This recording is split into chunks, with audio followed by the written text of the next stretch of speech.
अधिक मास चालू आहे आणि सगळीकडे छान अधिक मास सेलिब्रेशन होत आहे, धार्मिक कार्य होत आहे. तसंच जावयाचा मान सन्मान केला जातो आहे, छोटे भाचे भाची किंवा नातवंडांचा मान सन्मान केला जातो आहे. आणि तसंच आज आमच्याकडे एक छोटासा कार्यक्रम म्हणू शकता, अगदी घरच्या घरीच आहे. कार्यक्रम नाही म्हणता येणार, एक ओटी भरली जाते आणि आमच्याकडे पण ती भरतात. आई आणि काकी मिळून सगळं करतात.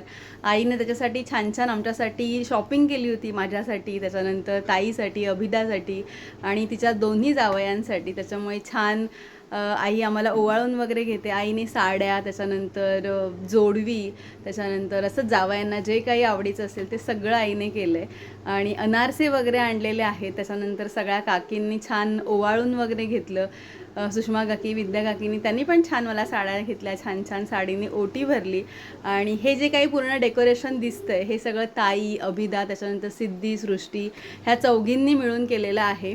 आणि छोटे मोठे फंक्शन्स असतील ना, आणि जर आपली छान मोठी फॅमिली असेल आणि भरपूर कझिन्स असतील आणि मेन म्हणजे सगळे हौशी असतील तर छोटे मोठे कार्यक्रम पण ना मजा येते. कारण सगळं त्यांनी साडी, बांगड्या, गजरे, पूर्ण जे काही डेकोरेशन आहे ते चौघींनी मिळून केलेलं आहे. त्याच्यानंतर ताईने वगैरे, सृष्टीने, सगळ्यांनी मला छान ओवाळून घेतलं, गिफ्ट्स दिले. आणि त्यानंतर मग आम्ही सगळ्यांनी म्हणजेच मी, सिद्धी आणि सृष्टीने अभिदाचे वगैरे पाय धुवून घेतले. त्याच्यानंतर छान तिची आरती वगैरे करून घेतली आणि तिला पण ही सगळी मजा वाटत होती. तिचं असं ठरलं होतं की माझ्यावरती फुलं टाका वगैरे, आधीच सगळं छान छान सांगून झालं होतं आणि छान मोमेंट तिने एन्जॉय केली ही. त्याच्यानंतर आम्ही तिघींनी पण तिला ओवाळून घेतलं आणि मग तिच्यासाठी छानसं गिफ्ट पण दिलं आणि एकदम हॅप्पी होती ती. तिला एकदम वेगळंच वाटत होतं काहीतरी. त्याच्यानंतर आईने पण अभिदासाठी गिफ्ट आणलं होतं, ते पण दिलं. त्याच्यानंतर छान ओवाळून वगैरे घेतलं आणि मग नंतर ताईचं पण औक्षण वगैरे केलं, म्हणजेच आरती वगैरे करून घेतली, छान तिची ओटी भरून घेतली. आणि आमची ॲनिव्हर्सरी ॲक्च्युली होऊन गेली, त्याचं काही सेलिब्रेशन झालं नव्हतं, म्हणजेच त्यावेळेला आम्ही सोबत नव्हतो. त्याच्यामुळे सगळ्यांनी मिळून केक आणला होता आणि केक कटिंग वगैरे पण झालं, ते पण मी तुम्हाला दाखवते. आईने पण छान ताईला ओवाळून वगैरे घेतलं, स्वीट वगैरे घेतलं.